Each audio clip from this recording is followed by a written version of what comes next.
Assalamualaikum warahmatullahi wabarakatuh. Ustaz, sholat tarawih yang lebih utama itu dikerjakan secara berjamaah atau secara sendirian? Berjamaah. Berjamaah. Dalilnya pertama dalil umum, salatul jama'ati afdalu min salatil fardhi bi 27 darajah. Salat berjamaah lebih utama daripada salat sendirian dengan pahala 27 rakaat. Yang kedua, perbuatan Nabi itu sesungguhnya memuliakan salat jamaah. Maka Nabi ke masjid hari pertama orang makin banyak, ke masjid kedua orang tambah banyak, ke masjid ketiga tambah banyak lagi. Karena semakin banyak, besoknya Nabi nggak ke masjid. Subuh-subuh Nabi keluar mengatakan, aku tahu kalian tunggu-tunggu aku tadi malam. Kalau aku melihat kalian banyak beribadah ke masjid, aku khawatirkan ini kemudian dijadikan wajib oleh Allah Subhanahu Wa Taala. Karena sifat Allah pencemburu. Begitu orang-orang sudah senang dengan ibadah, Allah tidak ingin orang berbelok kepada dunia lagi. Nah, itu di antara sifat kemuliaan Allah Subhanahu Wa Taala. Maka dari itu kemudian Nabi putuskan selanjutnya di rumah. Alasan ke rumahnya bukan ingin sendirian, tapi untuk menghindari jadi beban untuk umatnya. Maka ulama menyimpulkan dalam kaidah usul fiqih dari kondisi ini, yang pertama menyimpulkan bagus, Umar bin Khattab. Di zaman Umar disimpulkan, oh dilihat nih kenapa orang pada ke masjid masing-masing. Ada yang masing-masing, ada yang jamaah di sini. Umar disatukan. Laki-laki diberikan imam sepulan, perempuan diberikan imam sepulan. Terpisah kemudian jadikan berjamaah, semua menyatu. Dari masanya Umar itulah kekinian sampai sekarang berjamaah. Jadi kalau bisa berjamaah itu diutamakan dibandingkan dengan sendirian.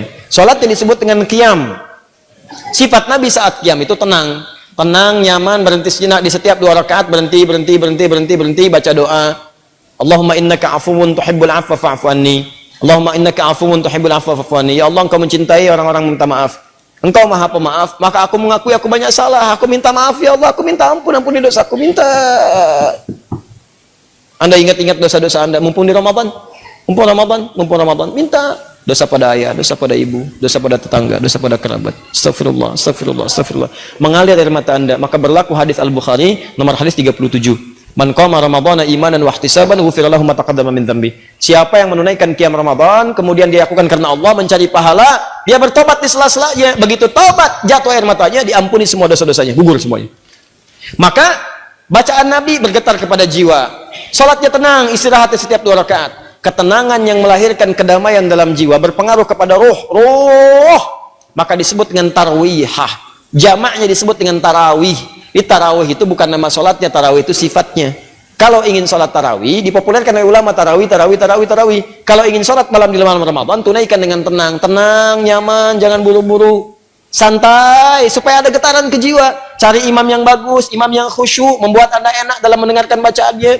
Setiap mendengar bacaan ada getaran pada jiwa Anda, sujud lama, tobat, enak, disebut dengan tarawih.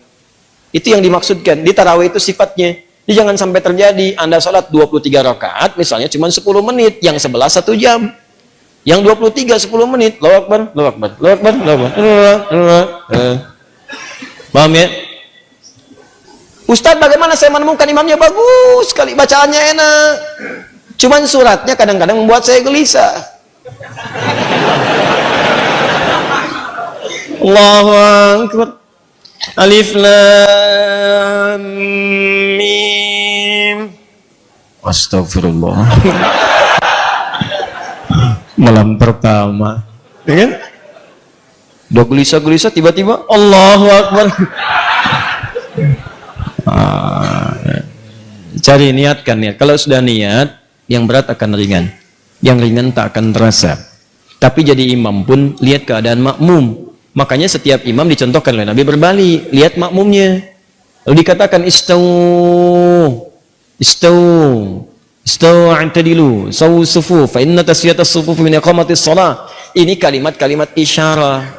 Dalam hadis itu, dalam bahasa fikih terdapat 2 tuntunan. Ada kalimat namanya haqiqah. Kalimat haqiqah itu langsung diucapkan sesuai dengan bahasanya. Jangan dirubah-rubah. Kalau Arab, sudah jangan dirubah. Seperti adzan itu sudah haqiqah, kalimatnya seperti itu. Tauqifi sudah diberikan langsung, jadi jangan dirubah-rubah, jangan diterjemahkan. Kalau diterjemahkan perasaan ke hati nggak nyaman, kedengarannya nggak enak. Allahu Akbar, ke hatinya enak, ada getaran di jiwa. Bahkan terasa yang di Quran surah 8 ayat ke-2 itu terasa. Al-Anfal ayat 2, innamal mu'minuna alladzina idza dzukirallahu wajilat qulubuhum. Orang-orang beriman itu kalau disebut nama Allah bergetar jiwanya. Begitu dengan suara adzan ada getaran di jiwa. Kalau coba Anda terjemahkan, getaran jiwa itu hilang. Allah Maha Besar, Allah Maha Besar. Betawi roba, Tuhan gua gede, Tuhan gua gede. Ke Bandung, Allah nu agung, Allah nu agung. Gak ada getaran di jiwa. Sama, bacaan Quran juga begitu. Jadi kalau Anda mampu membaca Quran, baca dengan Qurannya. Terjemahan itu cukup baca dalam hati, lihat. Berusaha untuk baca, pahala banyak. Bahkan nama surat-surat pun dibacakan dalam bacaan Arabnya, walaupun ada terjemahan. Nggak bisa dia dibacakan dalam terjemahannya. Walaupun ada terjemahannya, nggak akan enak Anda. Coba deh antum, akhi, sedang murajaah, nanya sama teman, murajaah surat apa? Sapi. Nggak enak kan tuh. Ente apa? Semut. Murajaah surat apa? Al-Baqarah. Masya Allah. Antum apa? An-Naml. Lain, getaran kejiwaannya beda. Dia lagi ngapain? Murajaah, baca Quran, surat apa? An-Nisa. Tuh. Beda. Baca surat apa sih itu? Surat Mama. Mama. Lain kan? Nah, maka demikian kalau mau mimpin sholat berbaliklah. Tidak harus menggunakan bahasa Arab. Boleh menggunakan bahasa lokal yang dipahami. Makanya kalimat hadisnya berbentuk kalimat-kalimat umum yang kiranya bisa disampaikan dengan bahasa biasa. Jadi kalau belum paham dengan kalimat istawu, istaqimu, fala takhtalifu fakhtalafat qulubukum. Ja'alu salatukum salatan muwadda'. Belum paham juga, liatin semua. Lihat siapa yang hadir, lihat siapa yang sholat, petakan siapa yang sholat. Antum kelihatan. Ada orang sepuh yang nggak bisa berdiri lama, ada anak-anak kecil, ada orang mungkin mampir. Dia mau berangkat, dia yang nungguin pesawat, Anda petakan di situ. Setelah itu ingatkan mereka, Pak Ibu rapatkan safnya, luruskan, khusyukkan. Mungkin ini salat terakhir kita yang kita tunaikan. Enak mana, yang pertama atau yang kedua? Enak yang kedua karena terasa di hatinya ada getaran pada jiwa. Anda ucapkan dalam bahasa Arab, mereka nggak paham. Istau, sudah tahu. Ya Allah. Tidak nyambung. Nah, begitu sudah kelihatan siapa yang sholat, maka bacalah ayat-ayat sesuai dengan keadaan makmumnya. Kalau makmum nggak pandai, nggak bisa, nggak kuat berdiri lama, baca surat-surat yang pendek. Bukan aib baca surat pendek, justru di situ berpahala. Kalau kira-kira bisa kemudian berdiri lama dan sholatnya mendukung itu, subuh, isya, baca surat yang panjang. Jangan maghrib baca Al-Baqarah, subuh kul huwallah. Paham ya? Awas hati-hati, ini menyesuaikan karena Mu'adz pernah mengimami, Mu'adz bin Jabal. Bayangkan sholat maghrib, sholat isya, bacakan Al-Baqarah. Di belakang orang baru pulang kerja, makmum di belakang, begitu makmum di belakang Allahu Akbar, baca Al-Baqarah sampai tuntas. Begitu salam kosong. Kejadian. Kata Mu'adz, pada munafik nih orang, katanya munafik, karena ciri orang munafik itu malas-malasan sholat isya. Nggak terima orang datang ngadu ke Nabi, ya Rasulullah, si Mu'adz tuh kenapa Mu'adz nyebut kami munafik? Ya padahal saya si fulan disebut munafik, katanya kan? Baik.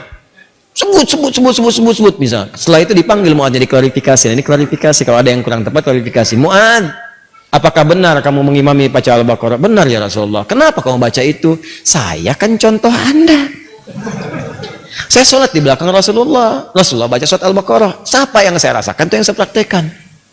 Wah, pinter. Nabi lebih pinter. Kata Nabi, kamu benar ya Mu'adz. Tapi kan imamnya saya, makmumnya kamu. Kalau kasus kamu, imamnya kamu, makmumnya mereka. Nggak kuat keadaannya, maka sesuaikan dengan mereka.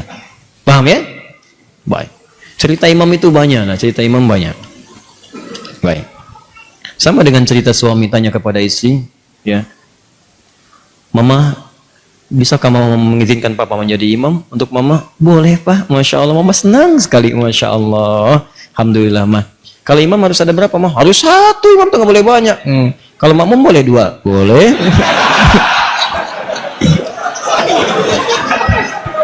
Oh, senang banget sebelah sini tuh. Saya nggak teruskan Bu, saya nggak teruskan, tenang aja ya Bu, tenang. Belum selesai kisahnya, ntar kapan-kapan kita bahas.